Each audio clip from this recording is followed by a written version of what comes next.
tous, un nouveau partage aujourd'hui dans lequel on va voir ensemble comment formater correctement un document type. Par exemple, donc ici j'ai sous les yeux un document type créé, une attestation sur l'honneur que je voudrais mettre en forme. Donc lors de la dernière vidéo, j'avais partagé avec vous l'utilisation et je vous ai vivement incité à travailler avec les tabulations. Donc on va essayer d'appliquer ça.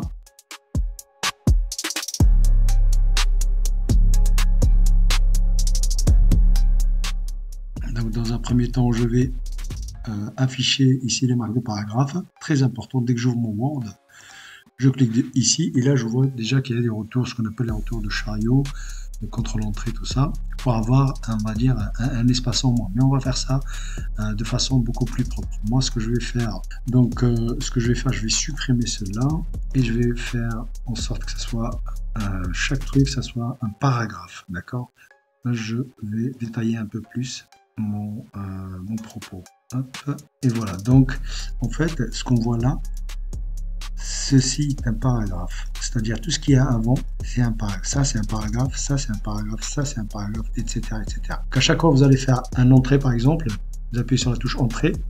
C'est, voilà, vous avez ici deux paragraphes, par exemple. Jusqu'à ce que vous mettiez un point ou une autre, ou vous appuyez sur un entrée, ben, ça sera un paragraphe. Nous, on va faire ça de façon beaucoup plus propre, c'est-à-dire, donc à la rigueur ici, je peux appuyer sur entrée pour me laisser un peu d'espace. Même pas, on va le voir d'une autre façon. Donc moi ici, je vais sélectionner tout ça. Donc je peux déjà voir qu'il n'y a pas trop d'espace ou quoi que ce soit. La touche espace n'a pas beaucoup été utilisée et c'est tant mieux. Ça veut dire que parce que des fois on récupère des documents et les gens, on va dire par méconnaissance, hein, il faut se garder de tout jugement, j'ai envie de dire, par méconnaissance au niveau de l'utilisation des tabulations ou l'existence des tabulations tout court, utilise souvent soit espace ou tout simplement la touche tab, mais des fois c'est un peu mal formaté. Donc pour faire ça, nous ce qu'on va faire, on va utiliser, donc ici vous voyez mon ruban il est réduit, donc CTRL F1 je le fais revenir, CTRL F1 je le fais disparaître pour avoir un peu plus d'espace visuel. Et moi ici sur ma barre ici, j'ai tout est personnalisé. J'avais déjà fait une vidéo pour comment personnaliser son ruban Office et voilà. Donc ce que j'ai ici normalement c'est ce que j'utilise 90% voire plus des fois. Donc j'ai pas besoin d'avoir tout ça, sauf si j'ai vraiment besoin, par exemple dans l'affichage, je clique dessus, il réapparaît. Là j'ai fait en sorte qu'il disparaît automatiquement.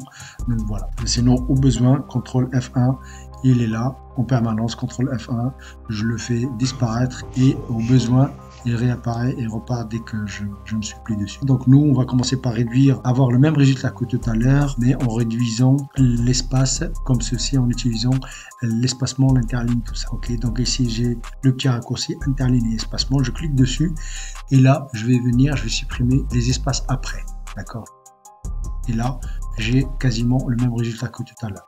À partir de là, je sélectionne celle-là, parce que là, pour l'instant, j'ai juste l'expéditeur, mais moi, il me faut le même bloc pour le destinataire pour pouvoir l'envoyer, par exemple, envoyer le courrier, quoi. Donc, je sélectionne tout le bloc, je fais CTRL-C, je fais CTRL V et à partir de là, on va commencer à travailler par la tabulation. Donc je vais venir, alors soit il n'y a pas, je vous ai dit à la fois lors de la présentation de la vidéo concernant les tabulations, soit il n'y a pas d'ordre spécifique si vous voulez, soit je sélectionne mon ensemble ici, par exemple l'adresse mail ici, on n'en aura pas besoin. Donc pour sélectionner dans Word, on a tous appris par le clic, le double voire le 3 clics, ça me sélectionne tout mon paragraphe. Non, on vient, si on a besoin de sélectionner toute la ligne ou tout le paragraphe, je clique, je viens sur le côté, sur la marge là, et hop, je sélectionne, je fais supprimer. Donc moi, pour mes tabulations, soit je me place là à chaque fois, soit je sélectionne et je vais venir placer par exemple ma tabulation. Donc je vais la choisir déjà. Je vais la choisir, donc là on a une tabulation gauche, ça va fonctionner. Mais moi, il me faut la tabulation droite pour que tout soit aligné à partir de là. C'est-à-dire toutes les dernières lettres elles seront alignées sur cette marge ici. Donc je vais la sélectionner, je vais aller chercher la tabulation droite. Donc là je suis en tabulation centrée. Là je suis en tabulation droite. J'ai ma tabulation droite, je vais venir la placer ici. Et à partir de là, je me place là et je vais commencer à envoyer. Je commence à envoyer. Hop, la première, la deuxième, la troisième. Et après, vu qu'ils sont tous alignés au même endroit, moi je veux qu'ils soient alignés vraiment à la marge. Je me place là aussi. Et là, je la vois ici. Hop, j'aligne. Ça, c'est vraiment pour peaufiner. J'aurais pu la placer directement ici, hein, en 3/4, en 15 3/4. Mais voilà, j'ai cette possibilité-là vraiment pour peaufiner. Donc, mon texte, il est vraiment bien aligné. Je vais faire la même chose pour la date. Donc là, je supprime le paragraphe que je viens de faire tout à l'heure, juste pour vous montrer. En fait, je me place là et je viens dans interligne et espace et je peux ajouter, par exemple, alors soit je vais ajouter un espace pour voir un espace après ce paragraphe ici, là, un espace après pour voir si c'est suffisant ou pas. C'est pas suffisant. À partir de là, je peux jouer réellement avec les interlignes, c'est-à-dire ici. On voit déjà la date. Là, ça me paraît 3, ça me paraît correct. Donc, c'est correct. Je me place là, par exemple. On va pousser un peu plus par là-bas, carrément ici. Et là, je fais tab. Ah, j'avais oublié celle-là. C'était pour mes tests tout à l'heure, une décimale que j'avais oubliée. C'est pas grave, je l'enlève et là, automatiquement, je me place ici. Je l'avais dit lors de la dernière vidéo, pour supprimer une tabulation, il suffit de la sélectionner et la glisser vers le bas et elle disparaît. Vous aurez le formatage normal. Donc à partir de là, ça me paraît correct. On va dire l'entête de mon courrier commence à avoir un formatage correct.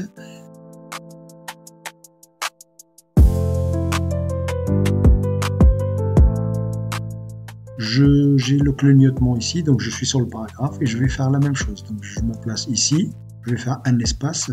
Est-ce que c'est suffisant? Oui.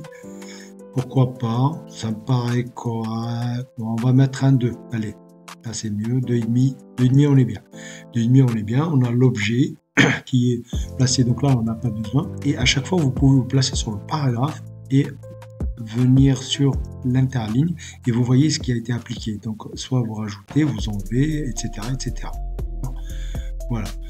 Donc hop, à vous de jouer vraiment, avoir la hauteur que vous voulez. Donc là ça me paraît 2, ça me paraît correct. Donc madame, monsieur, ici très important, pensez à toujours justifier votre texte. Donc je viens ici, donc à cet élément ici pour justifier, centrer tout ça, je fais justifier. Soit je viens ici, ou soit avec, une fois que j'ai sélectionné mon paragraphe, je fais avec le raccourci CTRL-J et là mon texte il est justifié, c'est-à-dire il s'étale sur toute la longueur. Donc et ça fait beaucoup plus propre. À partir de là, je vois qu'en termes d'interligne, c'est un peu serré, donc je vais venir aérer. Donc je remets la sélection, et pareil, dans les interlignes, je vais aérer un peu mon texte. C'est très agréable visuellement, donc il faut penser à le faire, parce que des fois, c'est pas évident. Hein. Pour les yeux, c'est pas bon, quoi.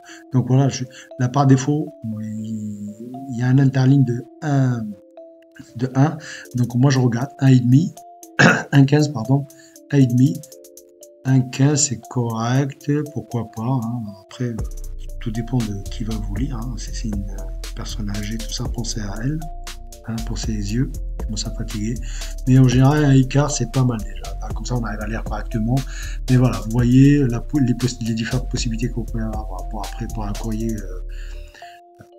là faut pas envoyer ça comme ça, quoi, hein. C'est juste limite insultant, quoi. Donc, un écart, c'est pas mal. Un écart, 1,5 max, quoi. 1,5 max, et on est bien. Allez, on va rester sur 1,5, comme ça, c'est rien. On n'a pas beaucoup de texte à mettre ou quoi que ce soit, donc c'est correct. L'autre paragraphe, pareil. CTRL-J, je pense à bien justifier mon texte. Je suis sur ce paragraphe-là. Je viens toujours sur les interlignes et je vois, est-ce que je descends, ouais, 3. Et après, si je veux plus, je vais dans option interligne et là, je mets le chiffre qui m'intéresse, quoi. Moi, je vais mettre 3, c'est suffisant. 3, voilà.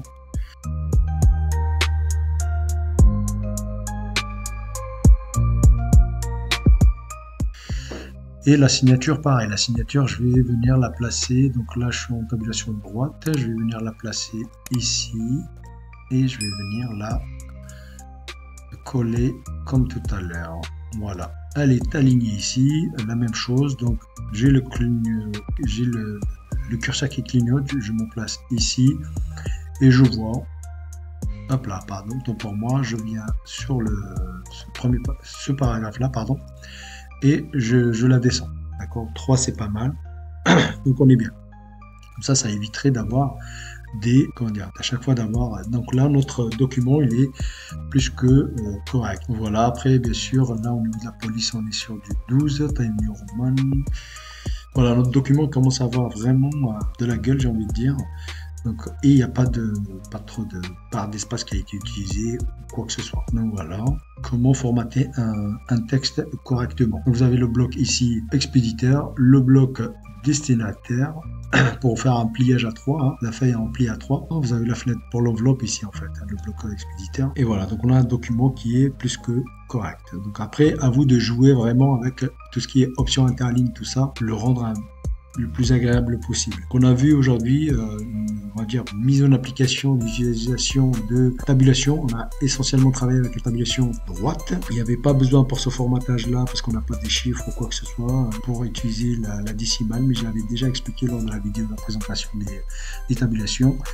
Donc voilà, on a vu aujourd'hui comment formater correctement un document Word à l'aide de tabulation et les options interlignes et justification de texte. Voilà, je vous dis, si vous avez appris des choses, en tout cas, merci de liker, de partager, de faire un retour par commentaire, ou si j'ai oublié de dire des choses ou des précisions, merci de les mettre. Je vous dis à bientôt pour un nouveau partage.